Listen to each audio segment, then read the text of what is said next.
श्री स्वामी समर्थ. जय जय स्वामी समर्थ. डोकावर कर्जाचा डोंगर आहे. घरात अत्यंत हालाकीची परिस्थिती आहे. घर घ्यायची इच्छा आहे, गाडी घ्यायची इच्छा आहे, मुलांचं शिक्षण, लोन ह्या सर्व गोष्टींमध्ये आपण गुरफटून गेलेलो असतो. पण एक असा प्रभावी मंत्र आहे जो दररोज 15 मिनिटे जप केल्यावर नक्कीच तुम्हाला अनुभव येईल. हा मंत्र जपा. फक्त शब्द म्हणून म्हणू नका. मन, आत्मा, श्रद्धा एकत्र करून जपा. तुमच्या आयुष्यात दुःख असो, अडचण असो, आर्थिक संकट असो, स्वामी समर्थांचा मंत्र त्या अंधारावर सूर्यासारखा प्रकाश टाकतो. जिथे सर्व दरवाजे बंद होतात तिथे हा मंत्र एक नवा मार्ग उघडतो. या मंत्रात अशी शक्ती आहे जी तुमच्या घरात केवळ पैसा नाही तर शांती, समाधान, ऐश्वर्य आणि नोकरी, शिक्षणाचं सौख्य घेऊन येते. पण एक आट आहे, पूर्ण विश्वास ठेवा आणि दररोज 15 मिनिटे हा मंत्र जप करा. हे मंत्र म्हणजे शब्द नाही तर हे स्वामींच्या कृपेचं दार आहे. उघडायचं ना ते दार तर मनापासून करा जप. स्वामी समर्थांना एकदाच खरं मनाने हाक मारून बघा. जे शक्य नाही असं वाटतं तेच शक्य होईल. हा मंत्र फक्त शब्द नाही, ही आहे एक दिव्य ऊर्जा जी तुमचं नशीब पालटू शकते. स्वामी समर्थांच्या नावात एवढी ताकद आहे की अडकलेले काम चुटकीसरशी पूर्ण होतात. घरात शांतता नसेल, वाद वाढत असतील तर या मंत्राने घरात प्रेमाचं वातावरण निर्माण होतं.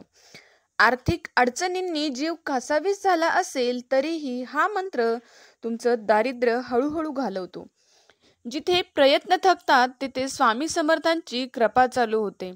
मंत्र जप केल्यावर मन एकाग्र होतं आणि योग्य दिशा दिसायला लागते. विद्यार्थ्यांसाठी हा मंत्र म्हणजे वरदान. अभ्यासात मन लागत नाही, लक्ष केंद्रित होत नाही तर हा मंत्र विद्यार्थ्यांनी नक्कीच जपावा.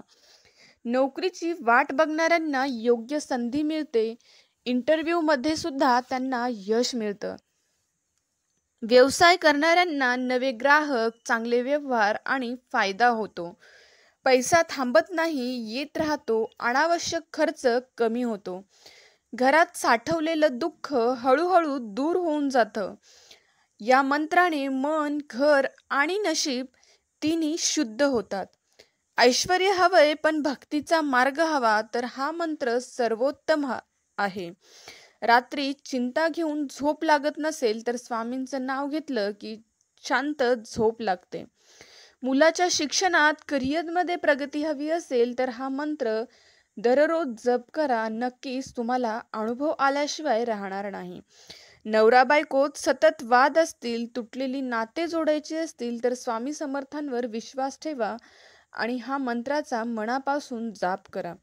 ज्याचं नशीब कायम उलटं असतं त्याच्या नशिबालाही मंत्राने वळण लागतं. पण विश्वास मात्र स्वामीवर ठेवावा लागतो. हा मंत्र फक्त धन नाही तर समाधान दडलेलं आहे. या मंत्राचं जप केल्याने धनाची प्राप्ती तर होतेच, मनाला सुद्धा समाधान लाभते. ज्याच्याकडे काहीच नाही त्यांनीही या मंत्राने सर्व काही मिळवलेलं आपण पाहिले. स्वामी समर्थांची कृपा आहे तर काळजीचं कारण राहत नाही. दिवसभराचा श्रम, थकवा या मंत्राने मनावरचा भार उतरवतो. माणूस हरतो पण स्वामी समर्थ हरू देत नाहीत. संकट कितीही मोठं असो, स्वामींचं नाव घेतलं की ते क्षुल्लक वाटतं. ह्या गोष्टीचा अनुभव तुम्हाला देखील असेल की स्वामींचं नाव आपण जेव्हा कळकळीने आणि स्वामींकडे आर्त विनंती करतो तेव्हा स्वामी नक्कीच आपल्या संकटात धावून येतात. जर असा अनुभव कुणाला आला असेल तर कमेंटमध्ये श्री स्वामी समर्थ नक्कीच लिहा. देवावर विश्वास असेल तर या मंत्राचं फळ तुमच्या उंबरठ्यावर उभं असतं. या मंत्राच्या जपाने आत्मविश्वास वाढतो आणि भीती देखील निघून जाते. जेव्हा सगळीकडे नाही मिळतं तेव्हा स्वामींचा मंत्र हो करतो. आज मंत्र म्हणा आणि बघा नशिबात काय बदल होतोय ते. दिवसाची सुरुवात स्वामींच्या मंत्राने केली की दिवस भरभराटीचा जातो. ही मंत्र जप सेवा नाही, ही स्वतःला घडवण्याची साधना आहे. स्वामी समर्थ म्हणाले, माझं नाव घ्याल तर मी कधीच सोडणार नाही. भाविक हो, तुम्ही जर म्हणत असाल की आमच्या आयुष्यात मन, पैसा, प्रतिष्ठा सगळं मिळालं तरी समाधान नसेल, तर काय नाही. भाविक हो, तुम्हाला जर वाटत असेल की शांत झोप हवी आहे, समाधान हवंय, बाकी सगळं नंतर, तर हा मंत्र म्हणायचा. ओम नमो समर्थ गुरु सुख समाधान प्रदाय नमः. ओम नमो समर्थ गुरु सुख समाधान प्रदाय नमः. ओम नमो समर्थ गुरु सुख समाधान प्रदाय नमः. ह्या मंत्राचा जप दररोज सकाळी 15 मिनिटं करा. तुम्हाला समाधान लाभेल आणि शांत झोपही लागेल. चला तर मग 15 मिनिटं आपण या मंत्राचा जाप करूया आणि आपल्या आयुष्यात सुख, समाधान, शांती नक्कीच मिळेल. पण पूर्ण विश्वास ठेवून स्वामींचा मंत्राचा जप करा. स्वामी समर्थांचा धनप्राप्तीसाठी एक प्रभावी मंत्र आहे. शुक्रवार सुख समृद्धीचा, सौंदर्याचा आणि संपत्तीचा दिवस. या दिवशी जर आपण पूर्ण भक्तीने स्वामी समर्थांना साथ घातली तर ते लक्ष्मी मातेच्या आशीर्वादासह आपल्या जीवनात समृद्धी ओततील. हा मंत्राचा जप करा. तुमच्यावरील कर्ज, तुमच्या ज्या धनाचे समस्या चालू आहेत, ज्या अडचणी चालू आहेत, जिथे कुठे अडकलेला पैसा असेल आणि आपले काम होत नसतील, तर ह्या मंत्राचा अवश्य जप करा आणि तेही स्वामींवर पूर्णपणे विश्वास ठेवून, तरच तुम्हाला या मंत्राचा लाभ होईल. तर तो मंत्र असा आहे. ओम श्री स्वामी समर्थाय लक्ष्मी संयुक्ताय नमः. हा मंत्र दररोज 15 मिनिटं बोला. चला तर आपण सर्वजण आता ह्या मंत्राचा जप 15 मिनिटे करूया आणि यानंतर तुम्ही दररोज सकाळी तुमच्या घरात ह्या मंत्राचा जप चालू ठेवा आणि तुम्हाला काही दिवसातच स्वामी समर्थांची प्रचिती आल्याशिवाय राहणार नाही. ओम श्री स्वामी समर्थाय लक्ष्मी संयुक्ताय नमः. ओम श्री स्वामी समर्थाय लक्ष्मी संयुक्ताय नमः. ओम श्री स्वामी समर्थाय लक्ष्मी संयुक्ताय नमः. ओम श्री स्वामी समर्थाय लक्ष्मी संयुक्ताय नमः. ओम श्री स्वामी समर्थाय लक्ष्मी संयुक्ताय नमः. ओम श्री स्वामी समर्थाय लक्ष्मी संयुक्ताय नमः. ओम श्री स्वामी समर्थाय लक्ष्मी संयुक्ताय नमः. ओम श्री स्वामी समर्थाय लक्ष्मी संयुक्ताय नमः. ओम श्री स्वामी समर्थाय लक्ष्मी संयुक्ताय नमः. ओम श्री स्वामी समर्थाय लक्ष्मी संयुक्ताय नमः. ओम श्री स्वामी समर्थाय लक्ष्मी संयुक्ताय नमः. ओम श्री स्वामी समर्थाय लक्ष्मी संयुक्ताय नमः. ओम श्री स्वामी समर्थाय लक्ष्मी संयुक्ताय नमः.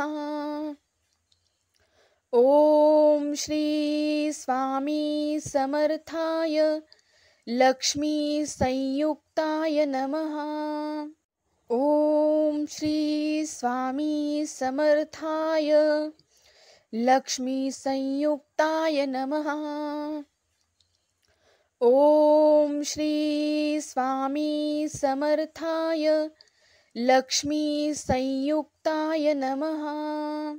ओम श्री स्वामी समर्थाय लक्ष्मी संयुक्ताय नमः। ओम श्री स्वामी समर्थाय लक्ष्मी संयुक्ताय नमः। ओम श्री स्वामी समर्थाय लक्ष्मी संयुक्ताय नमः। ओम श्री स्वामी समर्थाय लक्ष्मी संयुक्ताय नमः। ओम श्री स्वामी समर्थाय लक्ष्मी संयुक्ताय नमः। ओम श्री स्वामी समर्थाय लक्ष्मी संयुक्ताय नमः। ओम श्री स्वामी समर्थाय लक्ष्मी संयुक्ताय नमः।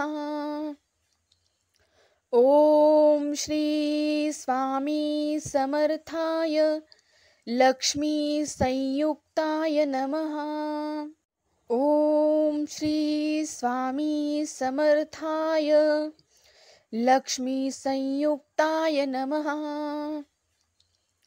ओम श्री स्वामी समर्थाय लक्ष्मी संयुक्ताय नमः। ओम श्री स्वामी समर्थाय लक्ष्मी संयुक्ताय नमः। ओम श्री स्वामी समर्थाय लक्ष्मी संयुक्ताय नमः।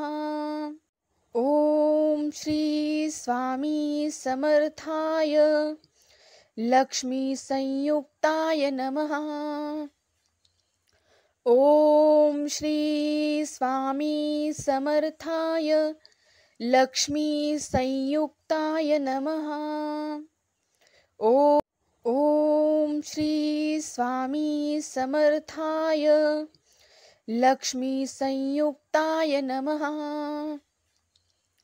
ओम श्री स्वामी समर्थाय लक्ष्मी संयुक्ताय नमः। ओम श्री स्वामी समर्थाय लक्ष्मी संयुक्ताय नमः। ओम श्री स्वामी समर्थाय लक्ष्मी संयुक्ताय नमः। ओम श्री स्वामी समर्थाय लक्ष्मी संयुक्ताय नमः। ओम श्री स्वामी समर्थाय लक्ष्मी संयुक्ताय नमः। ओम श्री स्वामी समर्थाय लक्ष्मी संयुक्ताय नमः। ओम श्री स्वामी समर्थाय लक्ष्मी संयुक्ताय नमः। ओम श्री स्वामी समर्थाय लक्ष्मी संयुक्ताय नमः। ओम श्री स्वामी समर्थाय लक्ष्मी संयुक्ताय नमः। ओम श्री स्वामी समर्थाय लक्ष्मी संयुक्ताय नमः। ओम श्री स्वामी समर्थाय लक्ष्मी संयुक्ताय नमः। ओम श्री स्वामी समर्थाय लक्ष्मी संयुक्ताय नमः। ओम श्री स्वामी समर्थाय लक्ष्मी संयुक्ताय नमः। ओम श्री स्वामी समर्थाय लक्ष्मी संयुक्ताय नमः। ओम श्री स्वामी समर्थाय लक्ष्मी संयुक्ताय नमः। ओम श्री स्वामी समर्थाय लक्ष्मी संयुक्ताय नमः। ओम श्री स्वामी समर्थाय लक्ष्मी संयुक्ताय नमः।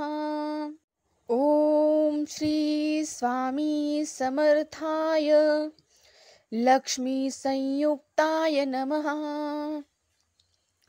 ओम श्री स्वामी समर्थाय लक्ष्मी संयुक्ताय नमः। ओम श्री स्वामी समर्थाय लक्ष्मी संयुक्ताय नमः। ओम श्री स्वामी समर्थाय लक्ष्मी संयुक्ताय नमः। ओम श्री स्वामी समर्थाय लक्ष्मी संयुक्ताय नमः। ओम श्री स्वामी समर्थाय लक्ष्मी संयुक्ताय नमः। ओम श्री स्वामी समर्थाय लक्ष्मी संयुक्ताय नमः। ओम श्री स्वामी समर्थाय लक्ष्मी संयुक्ताय नमः। ओम श्री स्वामी समर्थाय लक्ष्मी संयुक्ताय नमः।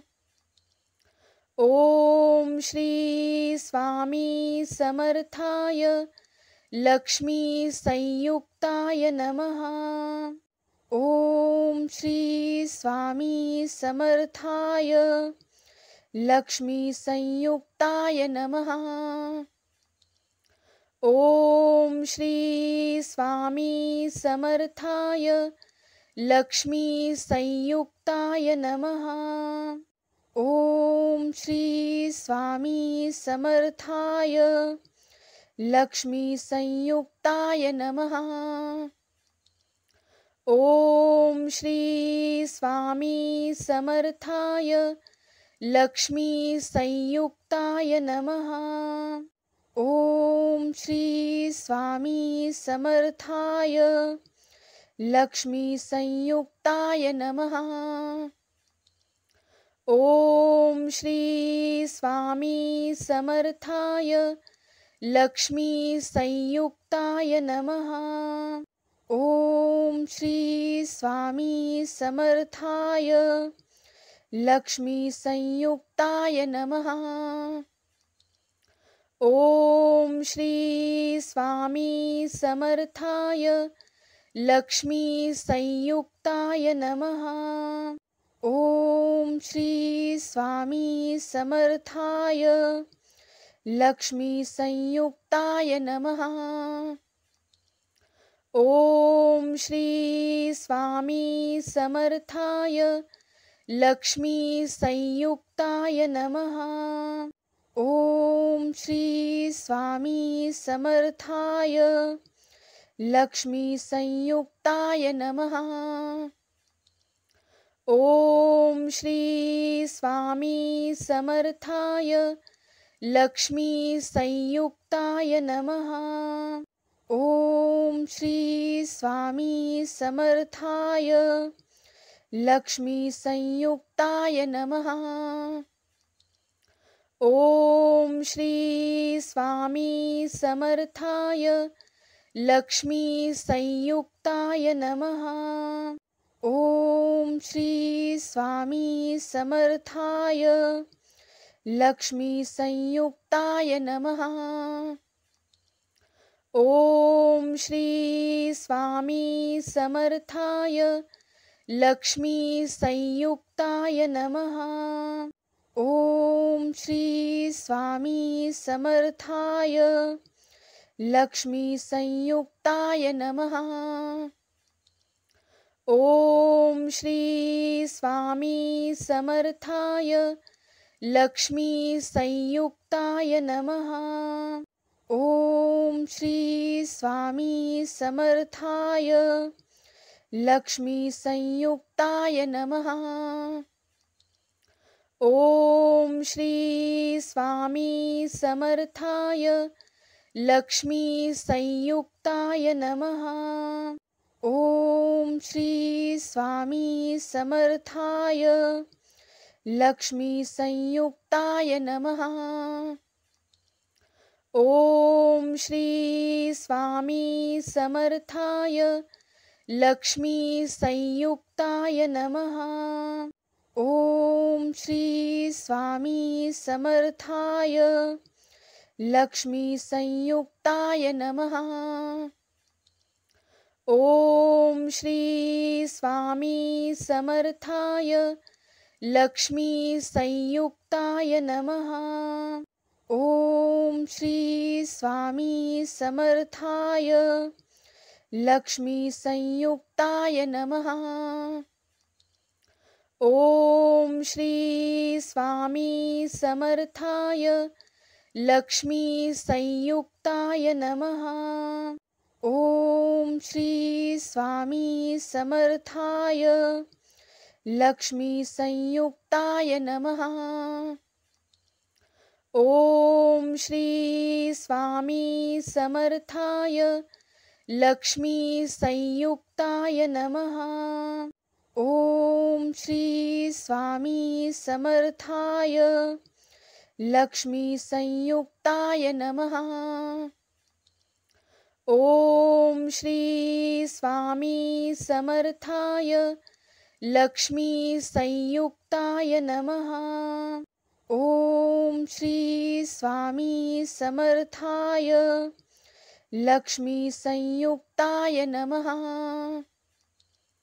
ओम श्री स्वामी समर्थाय लक्ष्मी संयुक्ताय नमः। ओम श्री स्वामी समर्थाय लक्ष्मी संयुक्ताय नमः। ओम श्री स्वामी समर्थाय लक्ष्मी संयुक्ताय नमः। ओम श्री स्वामी समर्थाय लक्ष्मी संयुक्ताय नमः। ओम श्री स्वामी समर्थाय लक्ष्मी संयुक्ताय नमः। ओम श्री स्वामी समर्थाय लक्ष्मी संयुक्ताय नमः।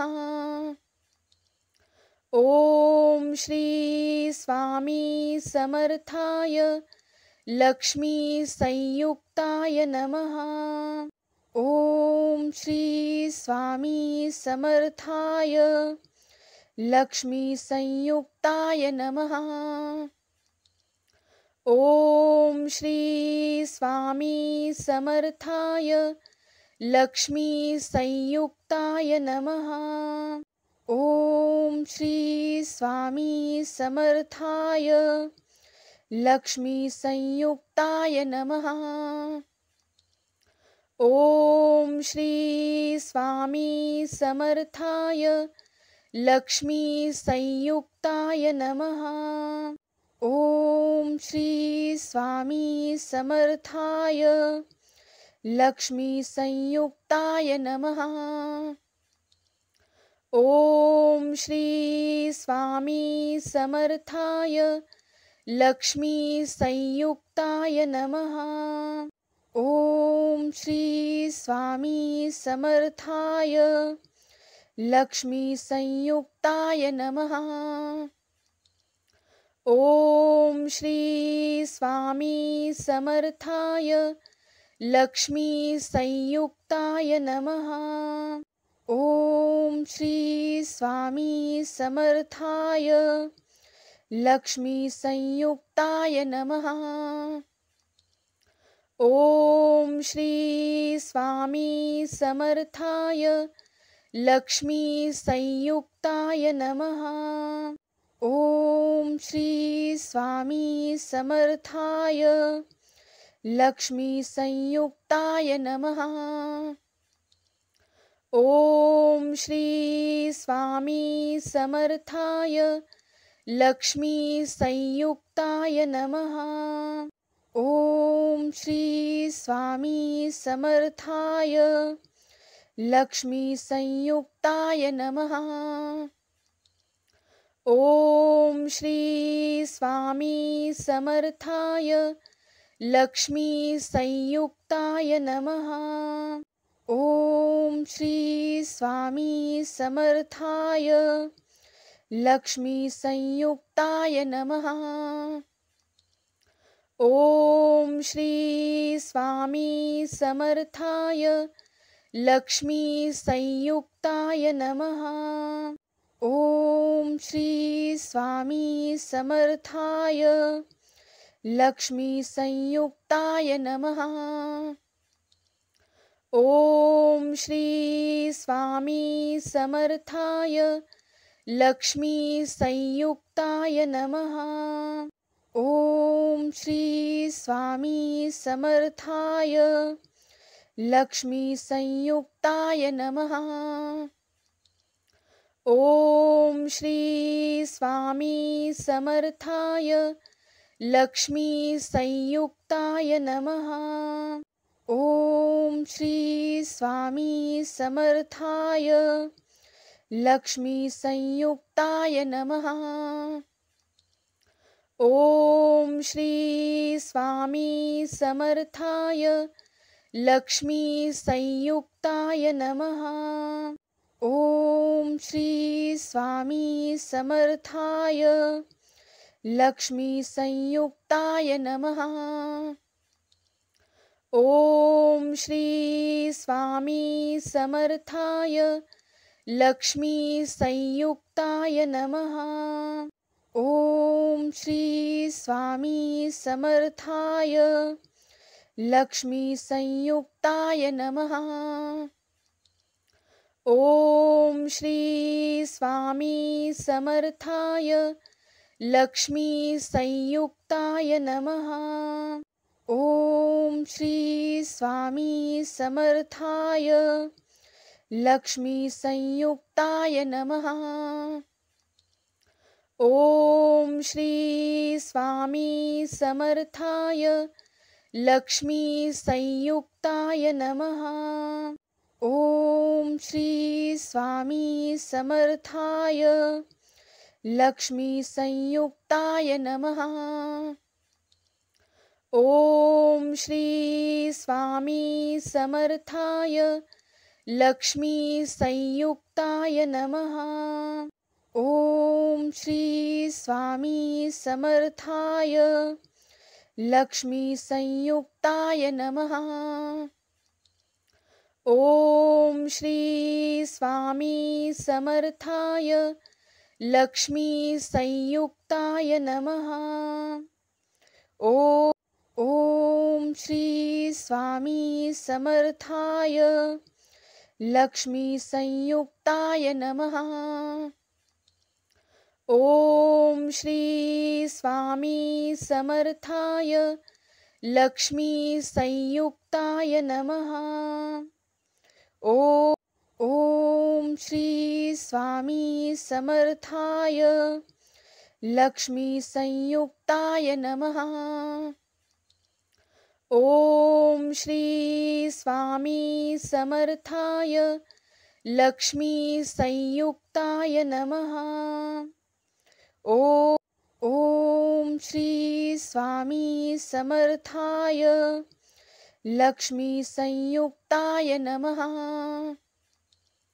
ओम श्री स्वामी समर्थाय लक्ष्मी संयुक्ताय नमः। ओम श्री स्वामी समर्थाय लक्ष्मी संयुक्ताय नमः।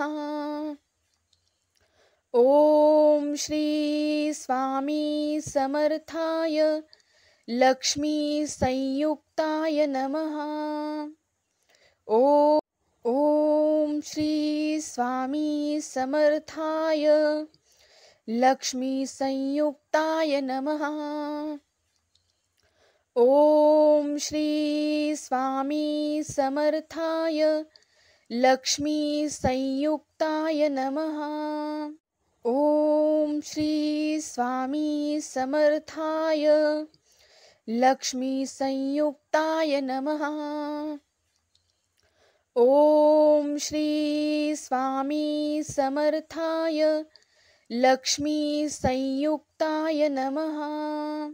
ओम श्री स्वामी समर्थाय लक्ष्मी संयुक्ताय नमः। ओम श्री स्वामी समर्थाय लक्ष्मी संयुक्ताय नमः। ओम श्री स्वामी समर्थाय लक्ष्मी संयुक्ताय नमः।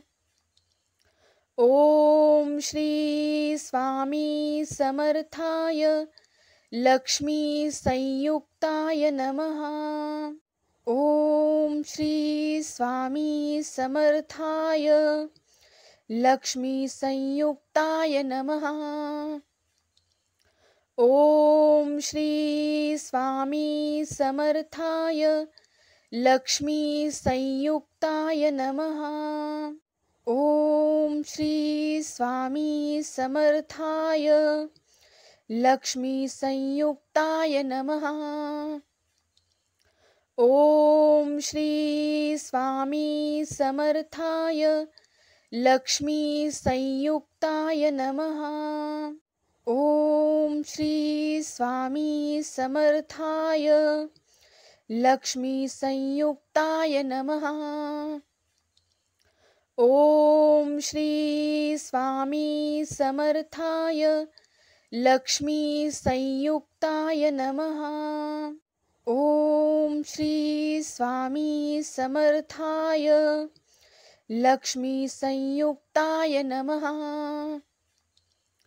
ओम श्री स्वामी समर्थाय लक्ष्मी संयुक्ताय नमः।